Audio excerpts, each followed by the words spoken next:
Hi folks, my name is Tatiana. Welcome back to my YouTube channel, The Ethereal Entertainer. Today we're going to be doing some January 2023 predictions with some tarot cards for each astrological sign. This deck I'm featuring is the True Heart Intuitive Tarot by Rachel True. Absolutely love this deck. I got it as a gift for my birthday and I just had to share it with you. It's such a beautiful deck. Also, the book is very handy dandy. It has some pretty lengthy descriptions of the major arcana, different kinds of tarot card spreads that you can do. Very beginner friendly if you're looking for a first deck of yourself or just a deck in general. I highly recommend this one. Absolutely love it. So we're also going to be pulling an oracle card for this month's predictions of January 2023. The deck that I'm featuring, I featured in my readings for last month. It's called The Rose Oracle by Rebecca Campbell. The guidebook is also very helpful. I love how she describes the cards and she includes soul inquiries and things like that. It's very cool. Help you tap into your high vibe self. So this bracelet I'm wearing is from my Etsy shop, The Ethereal Construct, made by yours truly. This bracelet features rhodonite, strawberry quartz, and matte crackle quartz beads. Feel free to check it out to see if you can find yourself some metaphysical jewelry to help you bring in the new year with great vibes and set good intentions. Yeah, let's get started. Okay, let's see what you have, Aries.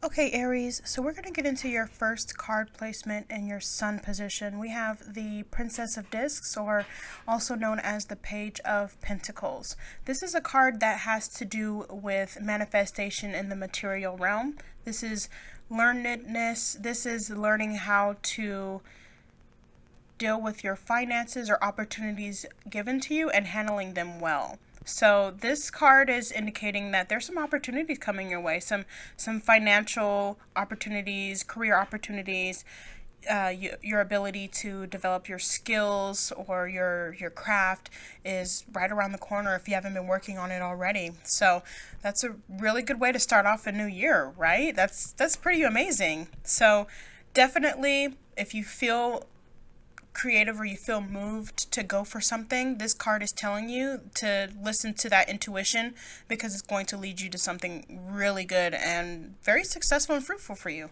So definitely take heed to this card and don't be afraid to take a chance on yourself because it could really pay out for you and it could really be something that you never envisioned for yourself but makes you very happy and is very fruitful for you.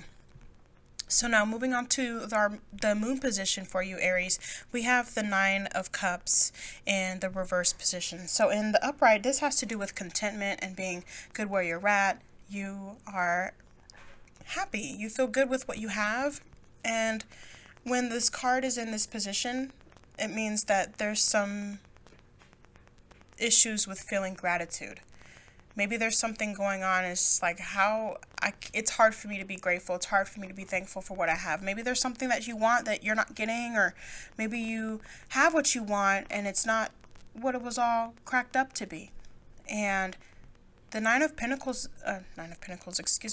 Nine of Cups is really more so about our perception of our situation and our circumstances, right? How we're looking at things.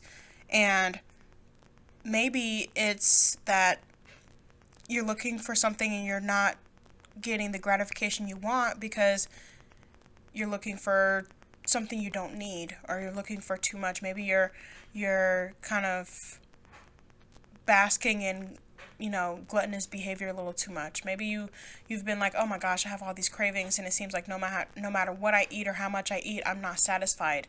This card is indicative that no matter what you do, like, you have to realize that trying to satiate that craving is not going to make it go away. Sometimes the best way to deal with things is to have that discipline within ourselves. And that can be hard to recognize, when is the right time to let yourself indulge, when is the right time to hone in on our self-discipline. And when we see this card in this position, it's saying that this is very possible that it's time for you to work on your self-discipline so that you can actually feel that fullness that you're looking for. That indulgence is not going to give it to you. You being disciplined and sticking to your guns and looking for what's going to come into fruition in the long run rather than that instant gratification is what you're actually looking for. And that instant gratification is just not cutting it for you anymore. So this to me, just as an example, is like a card where you're like, dude, I have been eating ridiculous since Thanksgiving, right? And I've been eating so many great things and they're so yummy. And then you kind of get caught up in the holidays and eating, all these great pastries and things that you enjoy and that you love. And then you're just kind of like, now it's not so fun anymore. Now it's not so good anymore. It's because it's not supposed to be like that all the time. It's time to, reel it back in and to get back into our routine so that we can start feeling good again. So the thing about indulging and enjoying ourselves is doing it within reason, doing it within portion control so that we don't get so out of hand that it's not as enjoyable or we don't feel good about ourselves. And that card that we're seeing here is just indicative of something like that. I think this is very, very on point for how most people feel starting the new year. You want to establish the new year with good practice, with good habits and feeling good. And this is the card that's saying that it's definitely the right time for you to do that. And you should definitely lean into that. Listen to yourself and listen to how you're feeling, because it's right on, it's dead on. So now we're going to move on to the rising placement. We have the 8 of Pentacles in reverse, or in this deck it's called the 8 of Discs. So it's in the reversal position at this time. So this has to do with imbalance with what we have been trying to bring into fruition for ourselves, what we've been trying to manifest. And it's more so about how we're doing it. This is about the how. This is about, that skill development, that, learning and, taking on under someone's wing, whether it be internship or apprenticeship, being willing to learn from another person. Maybe this is a card that's saying that it's more so about you learning from yourself rather than having to learn from someone else. Maybe this is a time for you to be your own teacher for a little bit and to realize that you do have some wisdom that you haven't been necessarily tapping into and that you should open your mind about. Also, alternatively, this could have to do with maybe you are doing all of these things, maybe you are putting in all of this effort and learning, but you might be hung up too much on the process. You may be hung up too much on it has to be right, it has to be perfect, it has to be exactly how I was taught or exactly how I was told. And you might be a little hard on yourself because of that. You're trying to achieve that perfectionism. You're trying to achieve that, whether it be that you're looking for that gratification or for that, pat on the back from whoever it is that's teaching you or who has, bestowed the knowledge upon you. The thing is that even when we are learning something that has been done a certain way, that has been, already formulated into some sort of orthodox plan or teaching, we still at the end of the day make it our own by doing it our own way or doing it ourselves. We personalize it in everything that we do, and there's nothing wrong with that.